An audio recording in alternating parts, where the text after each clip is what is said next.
Hello বন্ধুরা, কি খবর সবার? আমি এতদিন অনেক ভালোই ছিলাম। আল্লাহ দিলে আমার রোগ শোক খুবই কম হয়।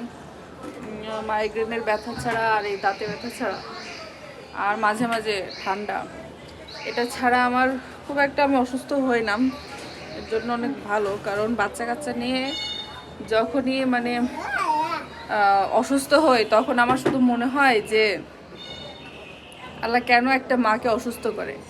কারণ আমি অসুস্থ হইলেও আমার বাচ্চা কাচ্চার দায়িত্ব তার অন্য কেউ এসে করে দিয়ে যাবেন আমার বাচ্চা কাচ্চার কাজগুলো। সো আমি দেখাচ্ছি আমার জ্বর হয়েছে, জ্বরে পড়ে আছি, তারপরও আমার বাচ্চাকে 3 বেলা খাওয়াইতে হচ্ছে, আমার বাচ্চাকে ঘুম পাড়াইতে হচ্ছে।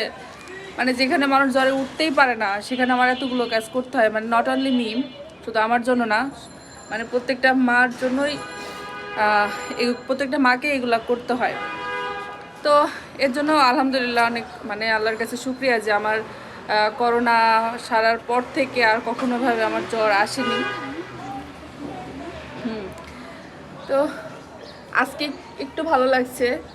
দাঁতের যন্ত্রণা ছিল 2-3টা দিন, আমি কিছু খাইতে পারছিলাম না, এখনো পর্যন্ত ওভাবে চাবিয়ে কিছু খেতে পারছি না।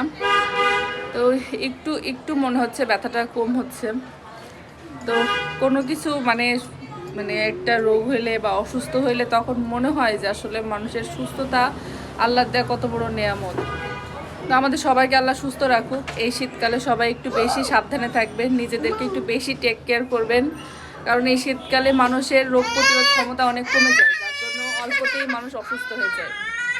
তো ভালো থাকবেন সবাই, আল্লাহ হাফেজ। আমার জন্য দোয়া করবেন, আমার জন্য দাঁতে ব্যথাটা ছেড়ে যায় তাড়াতাড়ি। আমার বাচ্চাদের জন্য দোয়া করবেন, আপনাদের সবার জন্য দোয়া।